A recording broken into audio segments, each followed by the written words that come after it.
Hello everyone, in this video I am going to talk about recursion. Okay, so this is one of the important property of a function. So let me define what is a recursion. Recursion is a function calling itself.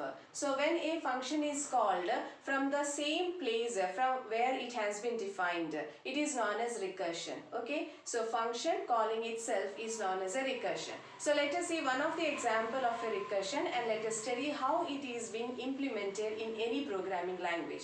This is one of the most important point related to any programming language. Suppose we have a main function. Main function is there, okay? And you are writing the first statement of the main function as printf. Suppose this is printf and you are printing on here. And the second statement of this main function is main function itself. It is calling itself. So see, the same name is there and it is calling itself. Okay, so this is recursion. And the third statement is a printf. Suppose it is off. Okay. Now, when this function, this main function is invoked by operating system, that means this operating system is going to allocate a certain space for this program. Okay, and suppose that space is your stack memory. The space is known as stack memory. So this much space is allocated to this program. Okay, so stack memory. And when this main memory is executed, it has, if out of this memory, it has been allocated a small block, okay, for this function, for this program, for this function to get executed. So when this main comes here, what happens? The first statement here will be printf and this will be like this, and the second is main function. Okay, so again it is calling the main function. So what happens? This main function, it is initiated to another set of memory space in that stack memory. Okay, so this is the main. And here the printf, the first statement is there and the second statement is again function calling. Okay, so this will be calling itself and it is also allocated another block in the same stack memory, and you will be getting printf. The first statement is on and the second statement is again calling of that function itself. So again it is going to be executed and again it is allocated one block of memory. So what you say, when you see it seriously, what happens? This control is moving in one direction only. From this memory block, it is reaching here. From this memory block, it is reaching here. To this memory location, it is reaching to this memory address. Okay. Likewise, it will go. Up to what level it will go? Till the stack memory becomes full. Okay. So at some point, what happens? This program will terminate abnormally. That means you will get some runtime error. So you see that this program is only, this control is going only in one direction. It is not returning any value to the place where it has been called, to the place from where this function has been called. Okay, so this is only moving in one direction. So this will definitely lead to a runtime error, stack overflow error. That means memory space out of memory space will occur and your program will terminate abnormally. Okay, so let us see. When you are going to write a recursive function, you have to take care of one important point. That means when you are calling a function, what happens? You have to return your result, your value to the place from where you have called your function. Okay, so this should not be a one-way direction. Some returning should also be happen. Then only it will work correctly. So let me explain this concept, that point with an example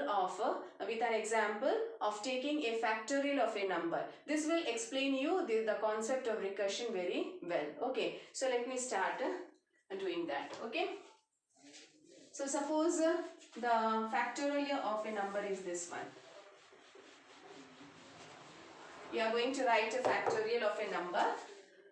Suppose I am writing this is your main function, okay, and here you are defining two variables are declaring, and one variable is going to hold the value of which you are going to take the factorial, and second variable is used to store the result. Okay, so this is REUSLT, result, and both of them are holding integer value, so you have declared it as integer data type.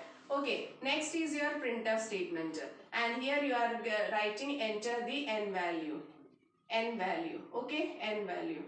So Why you are writing this as n value? You have to take the value of which you want to get the factorial. So for that purpose you are scanning, you are reading that value from the user, and that is ampersand end. So at that location you have to save that value of n. And what next? You are going to call a function which is going to calculate the factorial of your number, and this number n is a integer type. So this is a function definition of type what? Function with arguments, and it is going to give you a result. It has got one type also, result type works. Okay, so this is a result. What is this result type? It is of integer type. So whatever answer it is getting, it is going to be stored in the type result variable of type integer. Next you have to write the printf statement. The answer is or the factorial is like this. The factorial is what? %d. Okay, and here you will get the answer as a result. Okay, and you are closing your main function. Now you have to write the code for your function factorial. Okay, so this function factorial is going to take an integer argument, and this variable n, you can use another variable also. Okay, it is up to you. It is no need that it is not at all mandatory that whatever variable you have used here, the same variable should be used here. It is not a mandatory case. Okay, you can use any variable here, and the return type is integer, so you have to specify the return type also. So it is of which category?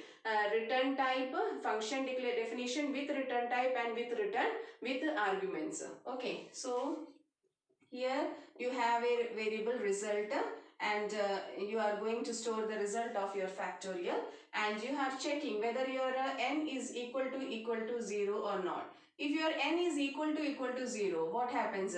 Your result should be 1.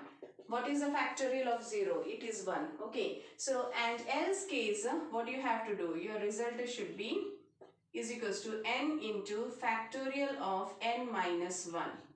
Okay, and after that you have to return result. After that you have to return result. This is the code. Okay, so n is checked for 0. If the value inputted by the user is 0, then it has to give you the result as 1. Why? Because the factorial of 0 is 1. If it is not 0, if the value of n is not equals to 0, you have to calculate the factorial by calling the function, recursive function, fact n minus 1, n into fact n minus 1. So let us see how this is working in a stack memory. So suppose you have a stack memory with you. This is the stack memory allocated to this program. Okay, so this main function is invoked by operating system, and this fact is called by this main function, and this fact is called by itself. Okay, so this fact function is called by itself, isn't it? So this is the recursion. Okay, and this main function is using the recursive function. Okay, so for this stack memory, what happens? The first block is allocated for this main function, and in the main function you are having two variables, n is there and result is there. Okay, and this n variable is used for what? For holding the value inputted by the user of which you are going to take the factorial. So the next statement is fact of n. So n, suppose the n is inputted, the n value inputted by the user is 4. So this is 4. So n is equals to 4. Okay. Now what happens? It is calling. It is not right now. It is not giving any answer. Why? Because you have to complete this function. Then only it will give some answer, and then only that answer is going to stored in this result variable. Okay. So when this function is invoked, what happens? It is going to this location, another block of memory. Okay, and this is for fact 4. Okay, so in fact 4, what happens? This function, these codes are executed. So here the if checking is happening. So this 4 is equal to 0. No, the if condition is false. So it is going to the else part, and in the else part, what is happening? In the else part, it is n into fact of 4 minus 1, that is 3 is happening. n into fact of n minus 1. So here n right now it is 4. So 4 into fact of 4 minus 1, that is a 3. So this is 4 into fact of 3. When this gets completed, then only that answer is stored to result. Okay. So again it is calling fact of 3. So what happens? This function is coming to another block of memory, and here fact of 3 is there. Okay. So now again 3 is equal to 0. No, if condition is false. So it executes the else part. Okay. And in the else part, what is happening? N is 3 and 3 into fact of 3 minus 1. So it is calling fact again. So again it is going to the another block, fact of 2. Fact of 2. Okay. And here also 2 is equal to 0. No, the if condition is false. So else block executed. So 2 into fact of 1. Okay. So again fact of 1 means it is calling another. It is going to, it is calling itself, and another block of memory is allocated to that for fact of 1. So 1 is equal to 0. No, the if condition is false. So else part is executed, and the result is that you have to execute this 1 into fact of 1 minus 1, it is 0. Okay. So again what happens? You have to allocate another block of memory for fact of 0. So 0 is checked with 0. The if condition is true right now. So what is happening? It is assigning the value 1 to the variable result.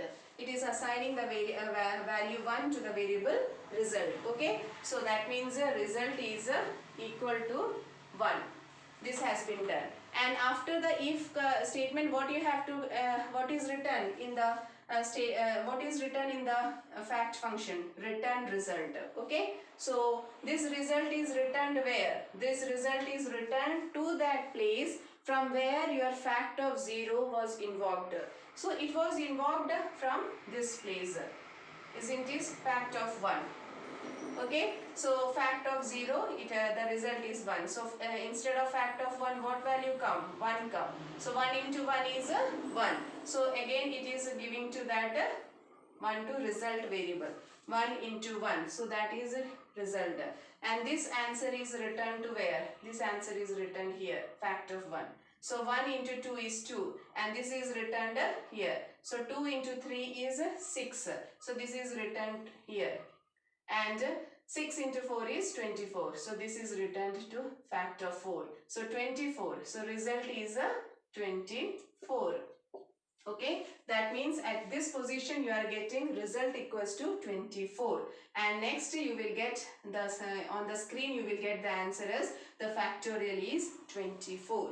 So this is how the recursion is working. Okay, so let me draw a stack for this. Okay, so I told you that this recursion function is using the data structure known as stack. Okay, so stack, you know that it is going to follow a particular principle, important principle known as last in first out. That means the function which enters into the stack first is going to be out from the stack lastly. Lastly. Okay, so that means the function which enters in the stack last will come out from the stack first. Last in first out. LIFO principle.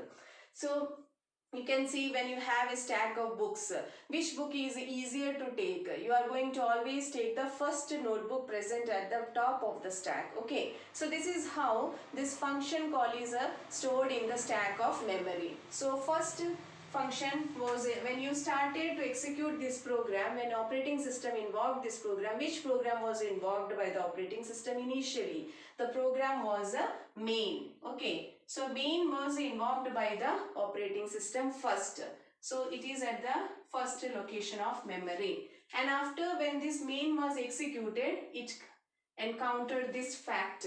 That time which value was there for n? It was fact of 4. Okay, and when fact of 4 was invoked, which function invoked? Fact of 3. Okay, and when fact of 3 reached, which function invoked? Fact of 2. Okay, and after that, when you reach to fact of 2, which function invoked? Fact of 1. Fact of 1. So when fact of 1 reached, which function invoked? It was fact of 0. So fact of 0. Okay, and when fact of 0 came, no function was invoked. It is returning the value 1, and it is returning the value to where? It is returning the value 1 to fact of 1 body. Isn't it fact of 1?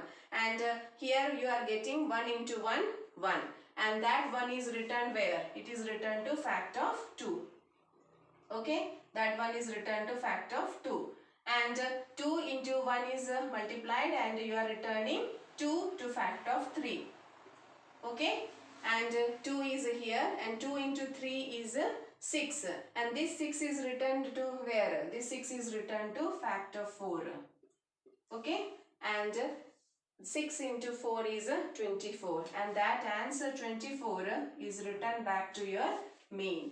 Here, this answer, here you will get 24, and that 24 is stored in this result variable.